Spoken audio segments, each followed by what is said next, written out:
Salut les petits crapets, comment va-t-on? Écoutez ça, tomate oignon, moi, ça va, on va dire que ça va. À un moment, ça n'allait pas, je vais pas vous mentir, j'avais la tête dans les abysses, mais ça va mieux, ça va mieux. Et du coup, je vais vous raconter ce qui s'est passé pendant ces 5 dernières semaines, parce qu'il s'en est passé des choses, et vraiment, j'ai eu des petites glissades dans l'abysse. Et cette vidéo, c'est vraiment pour rassurer ceux qui sont actuellement dans l'abysse, ou qui ont été dans l'abysse, ou ceux qui boivent clairement la tasse en ce moment, parce que bon, cette période n'est vraiment pas simple pour qui que ce soit.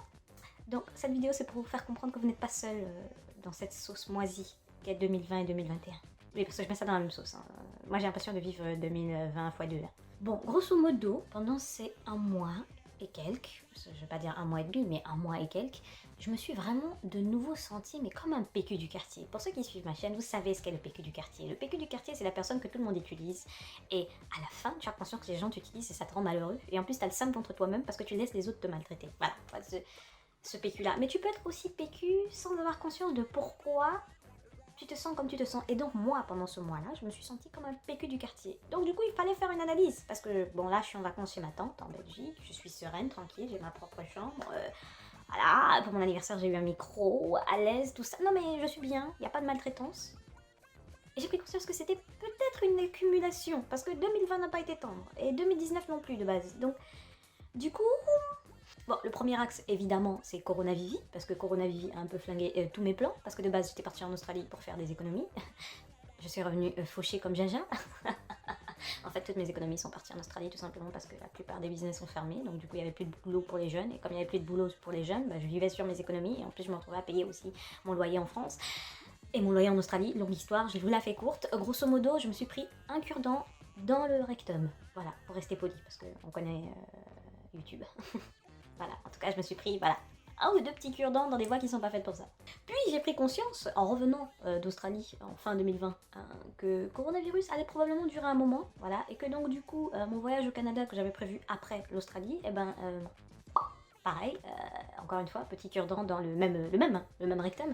Du coup, ça fait mal. Ça commence à faire mal et ça commence à piquer. Tu vois, t'as peur de t'asseoir. Tu vois, là, à ce moment-là, tu te dis, ouais. Mais le problème, c'est que c'était pas les seuls axes qui me grattaient. Tu vois, quand des trucs comme ça t'arrivent, tu mets sur le côté, tu dis c'est pas très grave, whatever. Puis je me suis assise, je me suis dit, réellement, meuf, pourquoi tu fais les choses? Pourquoi tu fais toutes les choses que tu fais? Que ce soit écrire des bouquins, faire YouTube, même des vidéos Instagram, YouTube, TikTok, tout ça, toutes les choses que tu fais. Pourquoi tu les fais? Est-ce que réellement tu les fais pour ta personne? Et là, je me suis assise, je me suis dit, oui, effectivement, avec mon background d'ancien PQ du quartier, disponible pour toute la planète, mais jamais pour soi-même. Il y avait forcément des mécanismes que j'ai dû répéter qui n'ont pas aidé, on va pas se mentir. Déjà, il y a le besoin de prouver que, en tant que ex-PQ du quartier, je mérite, quoi, je ne sais pas, mais je mérite un peu de succès, un peu d'attention, un peu d'affection, un peu de tout ça, là, ouais, toutes les choses dont tout le monde rêve, là, voilà. En tant qu'ancien PQ du quartier, je voulais absolument toutes ces choses-là. Et donc, du coup, j'ai commencé à m'agiter, à essayer de prouver ma valeur, pourquoi et à qui. Je ne sais même pas, je suis pas capable de te dire. Et là, du coup, je prends conscience que j'ai fait beaucoup de choses pour la validation des autres. Beaucoup plus que je ne pensais. Parce que bon, il y a toujours un quota de choses que tu fais de toutes les façons pour la validation des gens, mais... Dans ta tête, tu te dis jamais c'est la totalité. Et là, tu commences à poser des questions sur des trucs, tu dis oh mon dieu, même ça, en fait, c'était pour la validation. Effectivement, mais du coup, ça a rajouté beaucoup de choses dans cette liste. Tu vois, même certaines de mes relations que j'ai tolérées, alors que clairement la personne me grattait une certaine voie. J'ai continué à tolérer la personne parce que la personne semblait m'apprécier moi, et du coup, les gens couraient après cette personne. Bref, vous voyez ce genre de choses, voilà, dans tous les domaines. Voilà, donc déjà, tu as le dossier donc coronavirus, plus le dossier validation qui vient se poser par-dessus, histoire de te... Tu vois pas, tu descends encore de 4 étages, tu vois, parce que ça pesait bien. Parce que, tu sais, je vais pas te mentir, je reste camerounaise, j'ai un certain ego, et je pensais avoir un certain niveau d'indépendance, et de ne pas être là à vouloir absolument la validation et l'acceptation de toute la planète. Et ben non je suis dans la même sauce, je suis dedans. J'avais un peu l'impression d'être une espèce de Sakura qui courait après un Sasuke imaginaire. Parce qu'au moins Sakura, son Sasuke, il existe. C'est un vrai gars, c'est un personnage qui existe vraiment dans sa vie. Moi, c'était global. C'est-à-dire, je courais après tout être vivant autour de moi, alors que certains sentent clairement le maïs périmé. Et là, je me dis, mais... What are you doing right now? What's going on? Et donc là, tu prends conscience que, indirectement, tu t'es un peu trahi. Parce que du coup, tu courais après toute la planète, là. Il y a un certain seum. On va pas se mentir, il y a un certain seum. T'as envie de trancher des nuques, mais tu sais pas qui taper, parce que de toutes les façons, c'est de la faute de personne, sauf de toi-même. Tu peux pas t'énerver contre les autres. C'est toi qui as fait du moisi. C'est toi qui voulais impressionner les passants, qui s'en foutent clairement de ta vie, en soi.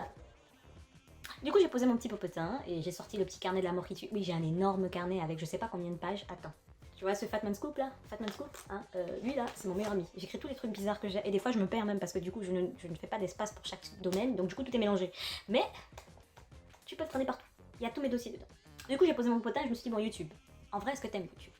En vrai oui, j'ai toujours aimé YouTube. Le vrai problème c'est que j'ai commencé à me comparer. J'ai commencé à me comparer et à commencer à me dire que c'est la seule voie par laquelle je peux shiner un peu, alors que pas du tout, je shine de toutes les façons. Enfin, la mélanine quoi, enfin je veux dire. I'm a queen ou I'm not a queen. Mon nom c'est Shiny Queen, donc forcément je brille. Enfin donc du coup j'ai rien à prouver à qui que ce soit en secret. Donc du coup, je me suis dit ouais attends, reprends ton YouTube. Mais en vrai fais une chaîne juste pour ta gueule. En fait le reste de la planète là tu t'assois dessus. Réellement l'humanité, déjà de toutes les façons, on a vu l'efficacité et l'utilité de la population. Non vraiment, tu cours après quoi? Réellement. Et après qui? Pourquoi? Qu'est-ce que tu vas gagner si tu réussis à avoir ce que tu veux d'eux? Rien. Rien. Donc du coup, pose le cœur. T'aimes faire des vidéos? Oui. Tu aimes parler de tes petits animés? Oui. De temps en temps, échanger avec des gens qui sont plutôt stylés? Oui. Alors pourquoi se prendre la tête? Pourquoi se comparer? De toutes les façons, tu es déjà tellement allumé. Il n'y a personne qui te corresponde sur cette planète qui peut être comme toi. Donc du coup, reprends-toi, baby.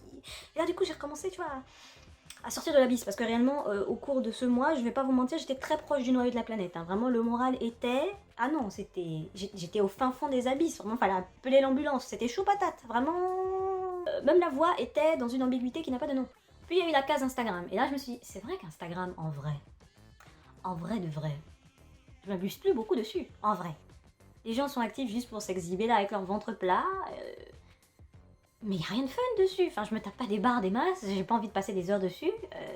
À part si je cherche une petite boutique pour certains trucs, du make-up. Si je cherche une information précise ou un truc précis d'un certain type, ou un petit bouquin à lire, un petit... Tu vois, je peux aller sur Insta, je sais qu'il y a des gens que je suis qui vont commencer à me parler de trucs et je vais récupérer un truc intéressant à faire. Mais réellement, pour moi-même, est-ce que j'ai du fun sur Insta? Non. Est-ce que j'ai vraiment des gens même qui sont actifs parmi les gens qui me suivent sur Instagram? Non. Donc à quoi bon continuer à transpirer sur un truc à être là, à publier matin, midi et soir alors que les gens s'en foutent? Du coup, Insta, on a dit on va arrêter. On va arrêter pour l'instant, on fera ça pour plus tard. S'il y a besoin, ça dépend, en fonction des activités, on sait jamais. Non, du coup j'ai poussé ça dans un ravin même d'abord. Puis après il y a eu TikTok, je me suis dit en vrai TikTok j'aime bien, je peux me taper des barres dessus, je peux danser sur mes petites chansons salade tomate oignon. Puis en plus comme j'ai décidé de reprendre le cosplay, parce que oui, bon clairement le cosplay je savais que bon, je ne gagne rien dessus, mais je me tape pas mal de petites barrettes dessus. Donc du coup, le cosplay va rester. Je me suis dit TikTok, on va se faire deux comptes. Un petit compte où je vais danser, couper, décaler, grippe aviaire, agiter mon petit corps sur le dance floor. Et puis après, à côté, je me fais un petit TikTok voilà, où je peux publier mes petites vidéos pour ceux que ça intéresse. Sans pression. J'ai pas à me couper un avant-bras. J'ai une application qui peut me permettre de couper ça en 2, 4, 6, 5 minutes. Le truc est coupé. On n'est pas là pour perdre le temps. Le temps, c'est précieux. Et comme j'ai dit, moi maintenant, je ne suis plus là pour me prendre la tête. Puis, l'écriture. Parce que oui, pour ceux qui ne savent pas, si t'es nouveau, tu sors d'un buisson, tu découvres l'univers, le secteur ici, sache que j'aime écrire des histoires, voilà, depuis très longtemps.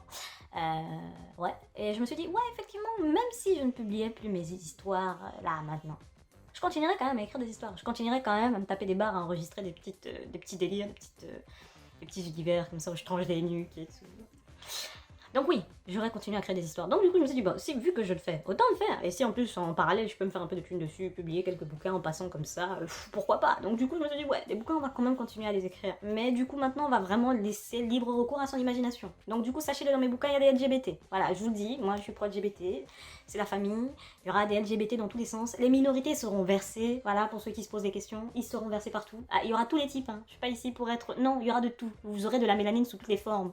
Je me débrouillerai pour avoir des petites chibis, parce que j'adore les chibis pour représenter mes persos en fonction des bouquins. Enfin bref, je me suis dit là maintenant je vais me faire plaisir. Parce que jusqu'à là je faisais du politiquement correct, je me disais tu sais jamais si ta daronne tombe sur l'histoire, qu'elle se retrouve à dire elle s'en fout, ça ne l'intéresse pas les trucs que je fais. Donc de toutes les façons, là maintenant il n'y a plus d'hésitation. Les histoires vont sortir, je vais fanfiquer. C'est même plus j'écris des bouquins, j'écris des fanfictions mon gars, j'évacue ma frustration. Et il y a des histoires qui m'ont tellement frustrée ici en passant par le voyage de Shiro où on n'a jamais eu la fin, on ne sait jamais si elle a retrouvé son gars ou pas. Bon, bref, anyway, revenons sur nos moutons. Donc du coup j'ai compris que l'écriture de toutes les façons ça va revenir. Et la dernière case reste l'amour pour la musique. Pour ceux qui me connaissent en dehors de YouTube, savent que bon, si je n'écoute pas de la musique pendant 24 heures, je ressemble à une épave. Voilà, c'est même plus un piqué du quartier, je suis le tapis de la maison. Tu vois, le tapis gris qui est là depuis 20 ans, les chiens ont fait pipi dessus, les lapins aussi, enfin tout quoi. Tu vois, le tapis où tu sais que là, il faut aller chez Ikea acheter un nouveau tapis. C'est moi. Donc, et à une époque, j'aimais en faire. J'aimais créer des petites musiques via ordinateur. Et je me suis dit, De toute façon, je ne suis pas le futur prochain Timbaland ou Dr. Dre, donc à quoi bon? Comme si c'était le but. Non, le but c'est de se faire plaisir, sortir des petits sons, et puis même je reste chez moi ici, je casse mon dos. Et maintenant, si je veux partager ça sur un petit SoundCloud ou whatever, et les gens qui aiment écoutent, s'ils n'aiment pas, ils n'écoutent pas. Ah, sachant qu'en plus, dans mon cerveau, quand j'écris une histoire, j'ai toujours des musiques qui vont avec. Donc du coup, ceux qui aiment les histoires crasseuses que j'écris, ils peuvent aller écouter les musiques en parallèle, comme ça ils sont totalement ensevelis dans l'idée, tu vois, non? Je me dis, mais en vrai, pourquoi je me prive? Il y a des trucs ici que j'aime faire. Pourquoi est-ce que je devrais subir les gens? Non. Non. Mon visage est trop soft pour commencer à avoir des rides parce que je commence à m'inquiéter que le taux de popularité ou l'intérêt des gens n'est pas partagé. Je m'en fous, frère. T'intéresse pas, y a pas de souci. Ensuite, l'un des derniers événements qui m'a quand même un peu achevé, c'était mon anniversaire. Parce qu'à mon anniversaire, j'ai pris conscience que 1. Je n'avais atteint aucun des objectifs que je m'étais fixé à mes 25 ans. 2. Mon célibat pèse lourd, sachant qu'en plus que j'ai seulement découvert ma demisexualité il y a 2 ans, enfin un peu avant de partir en Australie. Du coup, j'ai pris conscience que ce serait encore plus compliqué d'avoir une relation stable, sachant le pourcentage d'hommes qui sont capables d'être amis avec toi d'abord avant de commencer à vouloir avoir une relation sérieuse. Pas zéro, mais pas beaucoup. Du coup, mon espoir est un peu en déclin, on va pas se mentir. Sachant qu'en plus, je n'ai aucun diplôme. À mon niveau ouais, j'ai aucun background qui aurait pu me permettre de taffer en ce moment, sachant que le coronavirus flingue un peu tous les métiers précaires. Hein. Du coup, mon cerveau était là en surchauffe, c'est ton anniversaire, tu sais pas ce que tu vas faire à partir de l'année prochaine. Tu ne pars plus au Canada, donc du coup, tu ne peux plus mettre d'argent de côté. Quels sont tes projets? Où est-ce que tu vas te former? Oui, mais dans quoi? Parce que bon, on est en 2021 ici, on n'a pas le temps de dormir. Tout ce concentré de réflexion, donc du coup, m'a poussé dans une grosse déprime qui a fait que je me suis décalée. Ce qui veut dire, en gros, que je restais réveillée jusqu'à 4h, 5h du matin, voilà. Mes journées commençaient à 13h. Sauf que je ne vis pas seule ici, hein. Je vis avec ma tante, son fiancé, sa fille, voilà, j'ai envie de participer à la vie active de la maison. Ah, je me suis dit non, il est plus possible de continuer sur cet axe. Là, ça sent clairement le maïs périmé, il est temps de se reprendre. Et je souffre du syndrome de la personne qui, lorsqu'elle déprime, perd son appétit. Oui, donc du coup, je me suis retrouvée aussi à perdre 5 kilos sans rien faire, voilà. Je ne sors pas, je ne marche pas, voilà, donc clairement les 5 kilos sont partis juste par mon absence de motivation pour lever la main, pour mettre la cuillère dans ma bouche. Donc du coup, ce n'est pas génial, clairement pas. Là, je me suis dit, attends, YouTube te manque, la musique te manque, tu as envie de faire des trucs, pourquoi tu te prends la tête à être là à essayer d'être politiquement correct en fait? Tu peux pas aller en salon de coiffure pour te faire une nouvelle coupe, pour te faire un peu plaisir, alors autant rester ici et faire des vidéos YouTube. Même si t'es pas cute, on s'en fout. I mean, even without makeup, I'm cute. Du coup, maintenant, on vit sur une logique très simple. Chaque idée est testable. Du coup, on va tester tous les petits délires que j'ai envie de créer, notamment les petites chansons sur mes petits bouquins crasseux, ça c'est inévitable. Et puis ensuite, un petit hymne spécial PQ du quartier, ex-PQ du quartier. Anyway, cette vidéo c'était vraiment pour vous faire comprendre que vous n'êtes pas seul dans la sauce. Là, ce descriptif là vous montre bien dans quel état était mon esprit. Et du coup, je sors de cet abysse parce que je prends conscience que de toutes les façons, on prend tous cher dans cette vie. Et être là, à être dans la mendicité amicale, la mendicité affective, la mendicité d'intérêt, frère. I don't need you. J'ai des milliards de cellules qui sont là pour me donner leur affection, le reste c'est bon. Hein. Mon corps est déjà suffisamment puissant pour satisfaire tous mes besoins. Le reste c'est du luxe. Anyway, on est ensemble par les liens capillaires mes doudous et sachez que je suis avec vous dans vos moments difficiles. On ne mange pas que des pâtes, ok? J'ai bugué sur le mot pâtes, faites comme si vous n'avez pas remarqué. Bisous.